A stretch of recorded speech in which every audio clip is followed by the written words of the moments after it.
ரிஷபராசிக்காரர்களே, ஒரு நிமிஷம் கவனிங்க. இந்த வீடியோவை தவற விட்டீங்கன்னா நீங்க எதிர்பார்க்காத ஒரு விஷயம் நடக்கலாமுங்க.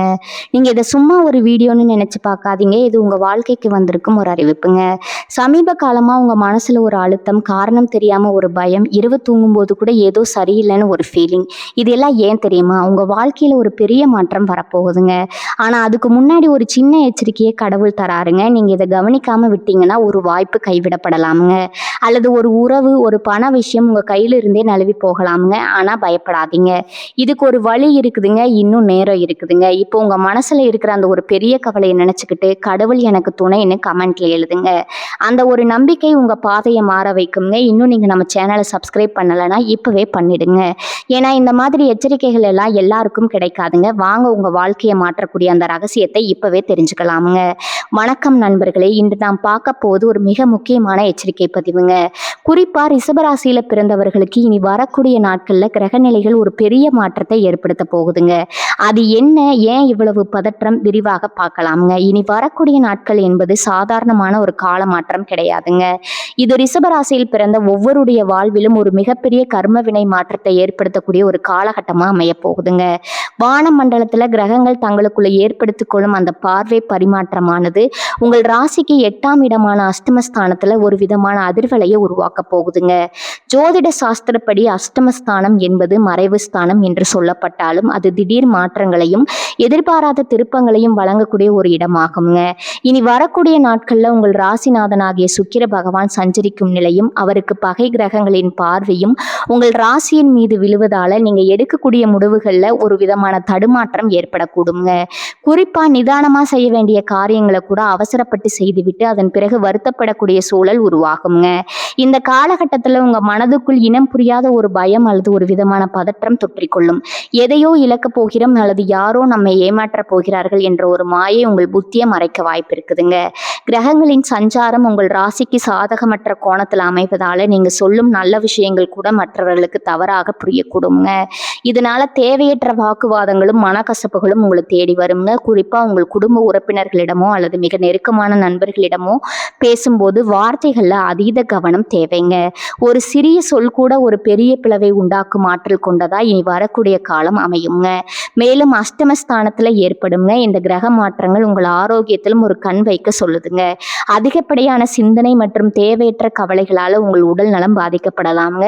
உறக்கம் குறைதல், அலைச்சல் அதிகரித்தல் போன்ற விஷயங்கள் உங்களை சோர்வடைய செய்யுங்க. இது ஒரு தற்காலிகமான கிரக மாற்றம் தான் என்றாலும் அந்த இடைப்பட்ட காலத்துல நீங்க காட்டும் பொறுமை தான் உங்கள் வருங்காலத்தை தீர்மானிக்குங்க. எதையும் ஒரு முறைக்கு இருமுறை யோசித்து செய்வதும் பெரியோர்களின் ஆலோசனையை கேட்டு நடப்பதும் இந்த ஆபத்தான காலகட்டத்தை கடக்க உங்களுக்கு பெரும் உதவியா இருக்குங்க. கிரகங்களின் இந்த சீற்றம் உங்கள் பொறுமையை சோதிக்குங்க. ஒரு பரீட்சையாகவே இருக்க போகுதுங்க. அதில் வெற்றி பெற வேண்டுமானால் நீங்கள் மனத்தையும் மௌனத்தையும் நிதானத்தையும் ஒரு கவசமா பயன்படுத்தி கொள்ளணுங்க. எம் என்ற எழுத்துல தொடங்கும் நபர்களால ஏற்பட போகும் அந்த சிக்கல் என்பது ஏதோ மேலோட்டமா வந்து போகும் ஒரு சிறு மனஸ்தாபம் கிடையாதுங்க. இது உங்க வாழ்நாள் முழுவதும் நீங்க சேர்த்து வைத்த நற்பெயருக்கும் உங்கள் குடும்ப அமைதிக்கும் ஒரு பெரும் சவாலா அமைய போகுதுங்க. ஜோதிட சாஸ்திரத்தின்படி ஒரு மனிதனின் பெயரில் உள்ள முதல் எழுத்து என்பது அந்த நபரின் குணாதிசயத்தையும் அவர் மற்றவர்களோடு கொள்ளும் உறவின் தன்மையையும் தீர்மானிக்குதுங்க. அந்த வகையில இனி வரக்கூடிய நாட்கள்ல ரிஷபராசிக்காரர்களுக்கு எம் போன்ற ஒளிகள்ல பெயர் தொடங்கும் நபர்களோடு இருக்கும் தொடர்புகள் ஒருவித கர்ம வினை சுழற்சிக்குள்ள சிக்க போகுதுங்க. உதாரணத்துக்கு உங்கள் நெருங்கிய நண்பர் ஒருவர் முத்தையா என்ற பெயர் கொண்டவராய் இருக்கலாம் அல்லது உங்கள் தொழில் வட்டாரத்துல முத்து என்றோ மணி என்றோ பெயர் கொண்டவர்கள் இருக்கலாம். இதுவரை அவர்கள் உங்களுக்கு பக்கபலமா இருந்திருக்கலாம்ங்க. உங்கள் கஷ்ட நஷ்டங்கள்ல தோள் கொடுத்திருக்கலாம். ஆனா இந்த கிரக மாற்றமானது அவர்களின் எண்ணங்கள்ல ஒரு மாற்றத்தை ஏற்படுத்துங்க. அவர்கள் அறியாமலேயே உங்களுக்கு எதிராக செயல்பட தொடங்குவாங்க அல்லது அவர்கள் செய்யும் ஒரு சிறு தவறு உங்களை ஒரு பெரிய பெரிய இக்கட்டான சூழல்ல கொண்டு போய் நிறுத்துங்க. குறிப்பா நீங்க மற்றவர்களை விட அதிகமா நம்பக்கூடிய அந்த எம் எழுத்து நபர்களிடம் இருந்துதான் இந்த ஏமாற்றம் தொடங்கும் என்பதுதான் இங்கு வேதனையான விஷயம்ங்க. ஒரு உறவுல விரிசல் என்பது எடுத்த உடனே வந்து விடாது. அது மெல்ல மெல்ல ஒரு சிறு சந்தேகத்துல தொடங்கி தேவையற்ற விவாதங்களா மாறி இறுதியில பிரிய முடியாத ஒரு சுவரா உங்கள் இருவருக்கும் இடையே நிற்குங்க. அந்த எம் எடுத்துக்கொண்ட நபர் வர்ற உங்கள் உடன் பிறந்தவரா இருக்கலாம், அல்லது உங்கள் வாழ்க்கை துணையாகவே கூட இருக்கலாமுங்க. நீங்க எவ்வளவோ விட்டு கொடுத்து போனாலும், நீங்க எவ்வளவோ உண்மையா இருந்தாலும் அவர்கள் உங்கள் மீதான பார்வையை மாற்றிக்கொள்ள மாட்டாங்க. அவர்களின் வார்த்தைகள்ல இருக்கும் கசப்பு உங்கள் மனதை ரணமாக்குங்க. நாம் இவருக்காக என்னவெல்லாம் செய்தோம், ஆனா இன்று இப்படி பேசுகிறாரேன்னு நீங்க தனிமையில அமர்ந்து கண்ணீர் வடிக்கக்கூடிய சூழலை இந்த கிரக நிலைகள் உருவாக்குமுங்க. அதே போல தொழில் ரீதியா பார்த்தா எம் எழுத்துல தொடங்கும் முதலாளி அல்லது மேலாளர்கள் அல்லது உங்கள் கீழ் பணிபுரியும் நபர்களால உங்களுக்கு கடும் நெருக்கடிகள் வருங்க. நீங்க செய்த வேலைக்கான அங்கீகாரம் உங்களுக்கு கிடைக்காம போகலாம், அல்லது நீங்க செய்யாத தவறுக்கு அவர்கள் உங்களை குற்றம் சாட்டலாம்ங்க. இந்த நேரத்துல நீங்க கோவப்பட்டு பேசுவது எரியும் நெருப்புல எண்ணெயை ஊற்றுவது போல ஆகிடும்ங்க. அந்த நபர் உங்களை வம்புக்கு இழுத்தாலும் நீங்க அமைதியாக இருப்பதே உங்கள் கௌரவத்தை காக்குங்க. நிதி ரீதியான விஷயங்கள்ல இன்னும் கூடுதல் எச்சரிக்கை தேவைங்க. எம் எழுத்துல தொடங்கும் ஒரு நபர் உங்களிடம் ஒரு அவசர தேவைக்காக பணம் கேட்கலாம், அல்லது ஒரு தொழில முதலீடு செய்ய உங்களை வற்புறுத்தலாமுங்க.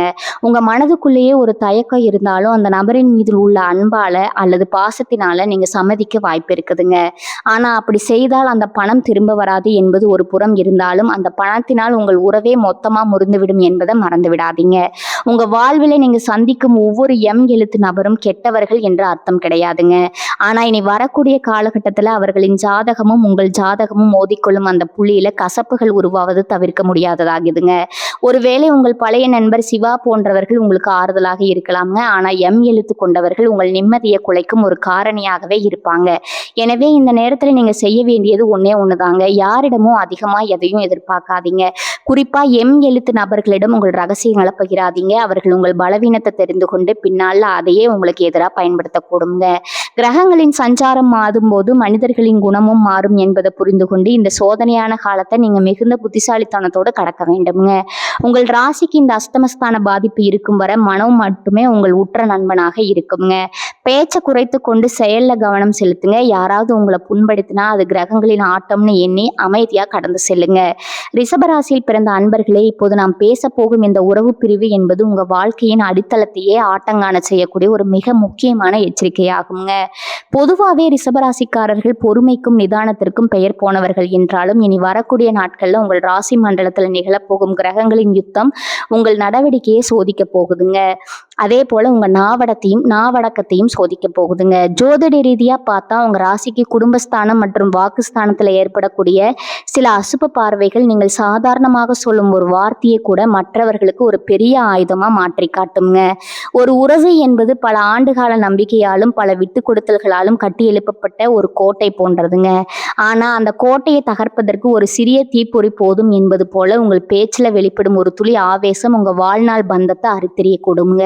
குறிப்பா உங்க ரத்த உறவுகள், நீண்டகால நண்பர்கள் அல்லது உங்க வாழ்க்கை துணையுடன் பேசும்போது முன்னெச்சரிக்கை ரொம்பவும் அவசியங்க. நீங்க நியாயமான ஒரு கருத்தை சொன்னால் கூட அது அவர்களுக்கு அதிகாரமாகவோ அல்லது அவமானமாகவோ தெரியக்கூடிய ஒரு எதிர்மறை ஆற்றல் இப்போது உங்க பேச்சுல கலந்திருக்குங்க. நான் உண்மையை தானே சொன்னேன், இதில் என்ன தவறு இருக்கிறது என்று நீங்க வாதாடலாம். ஆனா காலமும் கிரக நிலைகளும் இப்போது உங்களுக்கு சாதகமாக இல்லை என்பதால அந்த உண்மை கூட இப்போது ஒரு பிரிவைத்தான் தேடித்தருங்க. இந்த காலகட்டத்தில் உங்க மனதுக்குள்ள எழும் எரிச்சலையும் கோபத்தையும் கட்டுப்படுத்துவது என்பதே ஒரு தவத்தை போன்றதுங்க. ஒருவேளை நீங்க பேச நினைக்கும் அந்த எம் எழுத்து கொண்ட நபர் உங்களை சீண்டலாம், உங்கள் பொறுமையை சோதிக்கலாமுங்க. அந்த நேரத்துல நீங்க மௌனமா அந்த இடத்தை விட்டு நகர்ந்து விடுவதுதான் ரொம்பவும் புத்திசாலித்தனம்ங்க. ஏனென்றால் நீங்க பேச தொடங்கினால் அது ஒரு விதமாக மாறி பின் அது ஒரு பெரிய சண்டையா உருவெடுத்து இறுதியில இனி உனக்கு எனக்கு எந்த ஒற்றும் இல்லை, உறவும் இல்லைங்கிற நிலைக்கு கொண்டு போய் விட்டுடுங்க. முத்தையா போன்ற முதிர்ந்த மனிதர்கள் உங்க வாழ்க்கையில குறுக்கிட்டு சில அறிவுரைகளை சொன்னால் அதை அலட்சியப்படுத்தாம காதை கொடுத்து கேளுங்க. குறிப்பா கணவன் மனைவி உறவுல இந்த விரிசல் என்பது ஒரு தீராத வடுவை ஏற்படுத்த வாய்ப்பு இருக்குதுங்க. சின்ன சின்ன குறைபாடுகளை பெரிதுபடுத்தாதீங்க. பழைய கசப்பான சம்பவங்களை மீண்டும் கிளறாதீங்க.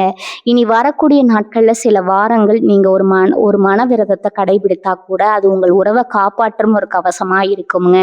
உங்க வார்த்தைகள் தேனை போல இனிமையாக இருக்க வேண்டிய இடத்துலதான் இப்போது கசப்பு சேருங்க. எனவே ஒரு வார்த்தையை பேசுவதற்கு முன்பு 10 முறை யோசிங்க. உங்க ராசிநாதன் சுக்கிரன் உங்களுக்கு கொடுத்த அந்த நற்பெயரை ஒரு நிமிட ஆத்திரத்துல இழந்து விடாதீங்க. உறவுகள் பிரிவது என்பது ஒரு நொடியில நடந்துடுங்க. ஆனா அந்த பிரிவினால் ஏற்படும் வலி என்பது ஆயுள் முழுவதும் உங்களை வாட்டக்கூடியதுங்க. எதனால பிரிந்தோம் என்று பின்னால நீங்க யோசித்து பார்க்கும்போது அதற்கு ஒரு பெரிய காரணமே இருக்காது. உங்கள் நாவிலிருந்து வெளிப்பட்ட அந்த ஒரு தவறான வார்த்தை தான் காரணமா இருக்குங்க. ஆகவே ரிஷபராசிக்காரர்களே, இந்த உறவு பிரிவு தோஷத்துல இருந்து தப்பிக்க வேண்டுமானால் நீங்க செய்ய வேண்டிய ஒரே பரிகாரம் பொறுமை என்பது மட்டும்தாங்க. மற்றவர்கள் உங்களை தவறாக புரிந்து கொண்டால் போகட்டும் என்று விட்டுவிடுங்க. காலம் ஒரு நாள் உண்மையை உணர்த்துங்க. ஆனா அந்த காலம் வரும் வரை உங்கள் உறவுகளை நீங்க பத்திரமா பாதுகாத்து கொள்ள வேண்டும்ங்க. இந்த எச்சரிக்கையை ஒரு வேத வாக்காய் எடுத்துக்கொண்டு உங்க பேச்சிலும் செயலிலும் நிதானத்தை கடைபிடிங்க. இந்த திடீர் மாற்றத்திற்கான அடிப்படை காரணத்தை நாம ஆழமா ஆராய வேண்டியது அவசியம்ங்க. வானவியலில் நிழல் கிரகங்கள் என்று அழைக்கப்படக்கூடிய ராகு மற்றும் கேதுவின் சஞ்சாரமானது உங்கள் ராசிக்கு ஒரு சவாலான காலகட்டத்தை உருவாக்கி இருக்குதுங்க. பொதுவாக ராகு என்பவர் பிரம்மாண்டத்தையும் அதே சமயம் மாயையும் கொடுப்பவருங்க. கேது என்பவர் ஞானத்தையும் அதே சமயம் ஒரு விதமான பிடிவாதத்தையும் தனிமையும் கொடுப்பவருங்க. இந்த 2 கிரகங்களும் உங்கள் ராசிக்குரிய மிக முக்கியமான வீடுகளை தங்களின் பிடிக்குள் வைத்திருப்பதால உங்கள் ஆழ் மனதுல தேவையற்ற சந்தேகங்கள் எழத் தொடங்குங்க. இதுவரை உங்கள் மீது அதீத அன்பு செலுத்தியவர்கள் கூட திடீரென்று உங்களுக்கு எதிரியாக தெரிவாங்க. இவர்கள் ஏன் இப்படி பேசுகிறார்கள், இவர்களுக்கு பின்னால் யாராவது இருக்கிறார்களா என்ற தேவையற்ற எண்ண ஓட்டங்கள் உங்கள் நிம்மதியை குலைக்குங்க. இந்த கிரகங்களின் ஆதிக்கத்தால ஒருவரை ஒருவர் புரிந்து கொள்வதில் மிகப்பெரிய இடைவெளி ஏற்படுங்க. நீங்க ஒரு விஷயத்தை நல்ல எண்ணத்துடன் செய்வீங்க, ஆனா அது மற்றவர்களுக்கு தவறான நோக்கம் கொண்டதாக தோன்றுங்க. அதே போல் மற்றவர்கள் உங்களுக்கு சொல்லும் நல்ல ஆலோசனைகள் கூட உங்கள் காதுகளுக்கு கசப்பாக இருக்குங்க. இந்த தவறான புரிதலானது ஒரு நச்சுப்புகை போல உங்கள் உறவுகளுக்குள்ள பரவி மிக நெருக்கமானவர்களை கூட உங்களை விட்டு வெகு தூரம் விலகி செல்ல வைக்குங்க. இனி இவருடன் பேசி எந்த பயனும் இல்லை என்று உங்கள் உறவினர்களோ அல்லது நண்பர்களோ முடிவெடுக்கும் அளவிற்கு சூழல் தீவிரமடையுங்க. குறிப்பா ராகுவின் மாயையானது உங்கள் புத்தியை மறைத்து எது உண்மை எது பொய் என்று தெரியாத ஒரு குழப்பமான நிலையில உங்களை வைத்திருக்குங்க. இந்த காலகட்டத்துல சிவம் அல்லது முத்தையா போன்ற பெயர்களை கொண்ட உங்கள் நெருங்கிய நபர்கள் உங்களிடம் பேச வரும்போது நீங்கள் அவர்களை சந்தேக கண்ணோடு பார்ப்பதை தவிர்க்க வேண்டுங்க. கிரகங்களின் பிடியில நீங்க இருப்பதால உங்க கண்களுக்கு தெரிவது எல்லாமே ஒரு நிழலோட்டமாவே இருக்குங்க. கேதுவின் தாக்கம் உங்கள் மனதிற்குள்ள ஒரு விதமான விரக்தியை உருவாக்குங்க. யாருமே நமக்கு தேவையில்லை, நாம ஏன் இவ்வளவு கஷ்டப்பட வேண்டும்னு நீங்க தனிமையை விரும்ப தொடங்குவீங்க. ஆனா இந்த தனிமை என்பது உங்களை பாதுகாப்பதற்கான அல்லங்க, மாறாக உங்களை மற்றவர்களிடமிருந்து பிரிக்க கிரகங்கள் போடும் ஒரு தந்திரமா இருக்க போகுதுங்க. இந்த திடீர் மாற்றமானது உங்கள் தொழில் மற்றும் பண விவகாரத்திலும் பிரதிபலிக்குங்க. நம்பகமான ஆட்களை கூட நீங்க சந்தேகப்படுவதால நல்ல வாய்ப்புகளை நீங்க இழக்க நேரிடுங்க. ராகு கேதுவின் இந்த ஆட்டம் உங்கள் ராசியை முழுமையா பாதிக்கும் போது நீங்க எடுக்கக்கூடிய எந்த முடிவும் ஒருவித அவசரத்தன்மை கொண்டதாகவே இருக்குங்க. நிதானமா யோசிக்க வேண்டிய நேரத்திலும் கிரகங்களின் உந்துதலால நீங்க தவறான பாதையை தேர்ந்தெடுக்க வாய்ப்பு இருக்குதுங்க. எனவே இனி வரக்கூடிய நாட்கள்ல நீங்க எந்த ஒரு புதிய முயற்சியிலும் இறங்காம இருக்கும் உறவுகளை தக்க வைத்துக் கொள்வதிலே முழு கவனத்தை செலுத்தணுங்க. ஒரு நிழல் கிரகத்தின் பிடியிலிருந்து விடுபடுவது எளிதல்லங்க, ஆனா விழிப்புணர்வுடன் இருந்தால் அந்த பாதிப்புகளை நாம் பெருமளவு குறைத்து கொள்ள முடியுங்க. இந்த மாற்றங்களை உங்க வாழ்வின் ஒரு பாடமா கருதி கிரகங்களின் சீற்றம் தனியும் வர பொறுமையை கடைபிடிப்பது மட்டுமே உங்களுக்கு இருக்கும் ஒரே வழியாகுங்க. பண விஷயத்துல நீங்க காட்ட வேண்டிய இந்த அதீத கவனம் என்பது உங்க வாழ்நாள் சேமிப்பையும் உங்கள் கௌரவத்தையும் காப்பாற்றிக் கொள்வதற்கான ஒரு தற்காப்பு நடவடிக்கையா இருக்க போகுதுங்க. பொதுவாகவே பொருளாசை என்பது மனித உறவுகளுக்கு இடையே ஒரு பெரிய விரிசலை உண்டாக்கும் வல்லமை கொண்டதுங்க. அதிலும் குறிப்பா இனி வரக்கூடிய நாட்கள்ல உங்க ராசிக்கு வரவு மற்றும் செலவு ஸ்தானங்கள்ல ஏற்படக்கூடிய சில கிரக மாற்றங்கள் நிதி ரீதியான முடிவுகள்ல உங்களை தவறான பாதைக்கு இட்டு செல்லக்கூடுங்க. இந்த நேரத்துல நீங்க மிகவும் எச்சரிக்கையா இருக்க வேண்டியது எம் என்ற எழுத்துல பெயர் தொடங்கக்கூடிய நபர்களிடம் தாங்க. அவர்கள் உங்கள் மீது மிகுந்த அக்கறை கொண்டவர்கள் போல தோன்றலாமுங்க, அல்லது உங்களுக்கு ஒரு மிகப்பெரிய லாபத்தை தரப்போவதா ஆசை காட்டலாமுங்க. ஆனா அவர்கள் சொல்லும் அந்த வாக்குறுதிகள் எல்லாம் காணல் நீரை போல முடிந்துடுங்க. முத்தையா என்ற பெயர்களை கொண்டவர்கள் அல்லது உங்கள் நண்பர்கள் வட்டாரத்துல எம் எழுத்தில் தொடங்கும் நபர்கள் உங்களிடம் வந்து ஏதோ ஒரு அவசர உதவிக்காக பணம் கேட்கலாமுங்க, அல்லது ஒரு புதிய கூட்டு தொழில் தொடங்குவதற்கு உங்களை முதலீடு செய்ய சொல்லி வற்புறுத்தலாமுங்க. உங்க மனதிற்குள்ள இவருக்கு நாம் உதவி செய்யவில்லை என்றால் உறவு பாதிக்கப்படுமோங்கிற பயம் இருக்கலாமுங்க. ஆனா உண்மையை சொல்ல போனா நீங்க அவர்களுக்கு பணம் கொடுத்தால்தான் அந்த உறவு நிரந்தரமா பிரிய போகுதுங்க. கொடுத்த பணம் திரும்ப வராத போது ஏற்படும் அந்த மனக்கசப்பு பல ஆண்டுகால நட்பையோ அல்லது உறவையோ ஒரே நாள்ல சுட்டெரித்து விடுங்க. இனி வரக்கூடிய நாட்கள்ல எந்த விதமான பண பரிமாற்றத்திலும் ஈடுபடாம இருப்பது உங்கள் பொருளாதார நிலைக்கும் உங்கள் மன அமைதிக்கும் ரொம்பவும் நல்லதுங்க. இன்னொரு முக்கியமான விஷயம் என்னன்னா, மற்றவர்களுக்காக ஜாமீன் கையெழுத்து போடுவது இது ஒரு மிக ஆபத்தான செயலுங்க. குறிப்பா இந்த கிரக சூழ்நிலையில நீங்க யாருக்காவது ஜாமீன் கையெழுத்து போட்டா அந்த நபரின் தவறுக்காக நீங்க தண்டனையும் நஷ்டத்தையும் அனுபவிக்க வேண்டிய சூழல் உருவாகுமுங்க. அவர் என் நெருங்கிய உறவினர் தானே, அவருக்கு நான் செய்யாவிட்டா யார் செய்வார்னு உணர்ச்சி வசப்பட்டு எந்த ஒரு ஆவணத்திலும் தயவு செய்து கையெழுத்திடாதீங்க. இனி வரக்கூடிய நாட்கள்ல கிரகங்கள் உங்கள் புத்தியை சற்றே மழுங்க செய்யும் என்பதால நிதி தொடர்பான எந்த ஒரு கோப்பிலும் கையெழுத்து கையெழுத்திடுவதற்கு முன்னாடி பல முறை ஆலோசிப்பது அவசியம்ங்க. கூட்டு தொழில் தொடங்குவது என்பது இப்போது உங்களுக்கு சாதகமாக இல்லை. நீங்கள் ஒரு முதலீட்டை செய்தால் அது உங்கள் கையை விட்டு போன பிறகு அதன் மீதான உங்கள் கட்டுப்பாடு குறைந்து விடுங்க. எடுத்துக்கொண்ட நபர்களுடன் நீங்கள் செய்யும் எந்த ஒரு ஒப்பந்தமும் பின்னால உங்களுக்கு பெரும் சட்ட சிக்கலையோ அல்லது மன உளைச்சலையோ கொண்டு வந்து சேர்க்குங்க. பணத்தால வந்த உறவு பணத்தோடு போய்விடும் என்பார்கள். ஆனால் பணத்தினால் ஒரு நல்ல உறவு போய்விடக்கூடாது என்பதுல நீங்க உறுதியா இருக்க வேண்டுங்க. இந்த காலகட்டத்தில் நீங்க உங்க சேமிப்பை தொடாமல் வைத்திருப்பதே புத்திசாலித்தனம்ங்க. ஆடம்பர செலவுகளை தவிர்த்து அத்தியாவசிய தேவைகளுக்கு மட்டும் பணத்தை செலவிடுங்க. யாராவது உங்களிடம் வந்து பணத்தை இரட்டிப்பாக்கி தருகிறோம் என்றோ மிக குறைந்த காலத்துல பெரும் லாபம் ஈட்டலாம் என்றோ சொன்னால் அதை ஒரு எச்சரிக்கையாகவே எடுத்துக்கொள்ளுங்க. கிரகங்களின் சீற்றம் தனியும் வர உங்க பணப்பையை இறுக்கமா மூடி வைத்திருப்பதே உங்கள் எதிர்காலத்திற்கு ரொம்பவும் நல்லதுங்க. இல்லைன்னா நீங்க கஷ்டப்பட்டு சம்பாதிச்ச பணமும் உங்க கையை விட்டு போய்விடுங்க. அதோட அந்த நபருடனான உங்கள் உறவும் கசந்து போய்விடுங்க. இந்த உண்மையை உணர்ந்து நிதி மேலாண்மையில மிகுந்த விழிப்புணர்வோடு செயல்படுங்க. வாழ்க்கையில சோதனைகள் வரும்போது அதை எதிர்கொள்ளும் துணிச்சலை விட அந்த சோதனைகளில் இருந்து நம்மை காத்துக்கொள்ளும் ஞானமே மிக அவசியமானதுங்க. இப்போது நாம் பேச போகும் இந்த தற்காப்பு முறைகளும் பரிகாரங்களும் ஏதோ சடங்குகள் மட்டுமல்லங்க. இவை உங்கள் மௌனத்திற்கு உங்களோட மனதிற்கு ஒரு கவசமாகவும் உங்கள் வாழ்விற்கு ஒரு வழிகாட்டியும் அமைய போகுதுங்க. கிரகங்களின் ஆட்டம் உங்கள் ராசியை சூழ்ந்திருக்கும் போது நீங்க பதற்றம் அடைய தேவையில்லைங்க. எதற்கும் ஒரு தீர்வு உண்டு என்பதை புரிந்து கொண்டு ஆன்மீக ரீதியாகவும் மன ரீதியாகவும் உங்களை நீங்க தயார்படுத்தி கொள்ளணுங்க. முதலாவதா உங்க மன உறுதியை மேம்படுத்த தினமும் காலையில சூரிய உதயத்திற்கு முன்பே எழுந்து நீராடுவது ரொம்பவும் அவசியம்ங்க. உடல் சுத்தி என்பது மன சுத்திக்கு அடிப்படைங்க. குளித்து முடித்தவுடன் உங்கள் இல்லத்திற்கு அருகாமையில் இருக்கும் சிவாலயத்திற்கு செல்வதை ஒரு வழக்கமாக மாற்றிக்கொள்ளுங்க. ஈசனின் சன்னதிக்கு செல்லும் முன்பாக அங்கே வீற்றிருக்கும் நந்தி பகவான மனமுருகி வழிபாடுங்க. நந்தி பகவான் என்பவர் பொறுமையின் சின்னம்ங்க. ரிஷபராசியின் அடையாளமும் அவரைங்க. உங்கள் ராசிக்குரிய அதிபதியான அவர் உங்கள் மனதில் எழும் தேவையற்ற சினத்தையும் ஆத்திரத்தையும் தணிக்கும் வல்லமை படைத்தவருங்க. நந்தியின் காதுகள்ல உங்கள் கோரிக்கைகளை சொல்ல தேவையில்லை. அவருடைய கண்களை பார்த்தபடி ஒரு சில நிமிடங்கள் மௌனமா நின்றாலே போதுங்க. உங்க உடல்ல இருக்கும் எதிர்மறை ஆற்றல்கள் விலகி ஒரு அமைதி குடிகொள்வதை நீங்களே உணர முடியுங்க. அடுத்ததா செவ்வாய்க்கிழமை தோறும் ராகு கால நேரத்துல துர்க்கை அம்மனை வழிபடுவது உங்க வாழ்வில் இருக்கும் இன்னல்களை வெறுக்குங்க. துர்க்கை அம்மன் என்பவள் துயரம் துடைக்கும் தாய்ங்க. எலுமிச்சம்பழத்தை 2ஆக நறுக்கி அதன் சாற்றை நீக்கிவிட்டு அதை தலைகீழா புரட்டி நெய் தீபம் இடுவது ஒரு சக்தி வாய்ந்த பரிகாரம்ங்க. இந்த எலுமிச்சை தீபம் உங்கள் வீட்டில் இருக்கும் திருஷ்டிகளையும் உங்கள் உறவுகளுக்குள் இருக்கும் கசப்புகளையும் நீக்கக்கூடியதுங்க. குறிப்பா எம் எழுத்துல தொடங்கும் நபர்களால் ஏற்படக்கூடிய அந்த தேவையற்ற சண்டைகளையும் மனக்கசப்புகளையும் இந்த வழிபாடு தடுத்து நிறுத்துங்க. சிவபெருமான் மற்றும் துர்க்கை அம்மனின் அருள் இருந்தால் எந்த ராகு கேதுவாலும் உங்களை ஒன்றும் செய்ய முடியாதுங்க. மேலும் தற்காப்பு என்பது வழிபாட்டுல மட்டும் இல்லைங்க, உங்க நடத்திலும் இருக்குதுங்க. இனி வரக்கூடிய நாட்கள்ல தேவையற்ற விவாதங்களை தவிர்ப்பதே ஒரு பெரிய பரிகாரம் தாங்க. யாராவது உங்களை வம்புக்கு இழுத்தா அந்த இடத்துல இருந்து அமைதியா நகர்ந்து விடுங்க. உங்க வாயிலிருந்து வரும் ஒவ்வொரு வார்த்தையும் ஒரு மந்திரமாக இருக்க வேண்டுமே தவிர ஒரு ஆயுதமா இருக்கக்கூடாதுங்க.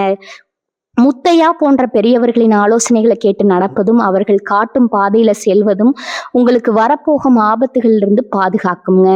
அஷ்டமஸ்தானத்துல இருக்கும் கிரகங்களின் பாதிப்பை குறைக்க இயலாதவர்களுக்கு அன்னதானம் செய்வது மிக சிறந்த நற்பலனை தருங்க. ஒருவேளை உணவிற்காக காத்திருப்பவர்களுக்கு உங்களால முடிந்த உணவுகளை வழங்குங்க. பசுக்களுக்கு அகத்துக்கீரை அல்லது பழங்கள் கொடுப்பது ரிஷபராசிக்காரர்களுக்கு பெரும் யோகத்தை தருங்க.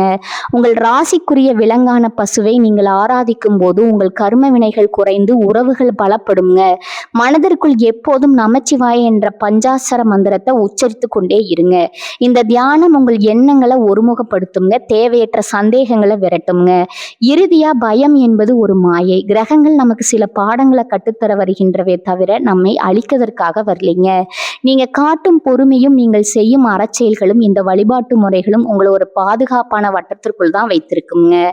நம்பிக்கையோடு இந்த எளிய பரிகாரங்களை செய்யுங்க. காலம் மாறும், கவலைகள் தீருங்க. மீண்டும் உங்கள் வாழ்வில் வசந்தம் வீசும், உங்கள் உறவுகள் மீண்டும் மலரும், மன அமைதி திரும்பும் என்பது ரொம்பவும் உறுதிங்க. காலம் என்பது ஒரு நீரோடையை போன்றது. அதை யாருக்காகவும் எப்போதும் காத்திருக்காதுங்க. ஆனா வரப்போகும் காலத்தின் போக்க முன்கூட்டியே அறிந்து நாம் எச்சரிக்கையாகவும் நிதானமாகவும் செயல்பட்டா காலத்தின் சவால்களை வென்று நம் வாழ்க்கையை சீராக வழிநடத்த முடியுங்க. குறிப்பா ரிஷபராசிக்காரர்களுக்கு இனி வரக்கூடிய நாட்கள்ல கிரகங்களின் சஞ்சாரம் சற்று மாறுபட்ட பலன்களை தரக்கூடும் என்பதால உங்க தனிப்பட்ட வாழ்க்கையிலும் சமூக தொடர்புகளிலும் மிகுந்த விழிப்புணர்வு தேவைப்படுதுங்க. உங்கள் அன்பான உறவுகள் என்பது நீங்க பல காலங்களா கட்டி எழுப்பிய வேண்டிய ஒரு பொக்கிஷம்ங்க. அந்த பொக்கிஷத்தை சிதைக்கக்கூடிய தேவையற்ற விவாதங்களோ அல்லது ஏ என்ற எழுத்துல தொடங்கும் நபர்களோடான மனக்கசப்புகளோ உங்கள் நிம்மதியை பறிக்காம பார்த்துக்கொள்ளுங்க. ஒரு சிறிய மௌனம், ஒரு கனிவான வார்த்தை, ஒரு துளி நிதானம், இவை அனைத்தும் உங்கள் பந்தங்களை தக்க வைத்துக் கொள்ள உதவும் வலிமை மிக்க ஆயுதங்கள்ங்க. இந்த தகவல்கள் உங்களுக்கு பயனுள்ளதாக அமைந்திருக்கும்னு நான் நம்புறேங்க. உங்க உற்றார் உறவினர்கள் மற்றும் நண்பர்களுக்கு இந்த எச்சரிக்கை பதிவை பகிர்ந்து அவர்கள் வாழ்விலும் ஏற்படக்கூடிய இக்கட்டான சூழ்நிலைகளை தவிர்க்க உதவுங்க. இது போன்ற ஆன்மீகம், ஜோதிடம் மற்றும் வாழ்வியல் ஆழ்ந்த தகவல்களை தெரிந்து பெறுவதற்கு மறக்காம நமது சேனலை சப்ஸ்கிரைப் செய்து கொள்ளுங்க. உங்கள் ஆதரவே எங்களை இன்னும் பல பயனுள்ள தகவல்களை திரட்டித்தர ஊக்கப்படுத்துங்க. உங்க வாழ்க்கையை மென்மேலும் சிறைக்க இறைவனையும் நந்தி பகவானையும் நான் பிரார்த்திக்கிறேங்க. வாழ்க வளமுடன். நன்றி, வணக்கம்.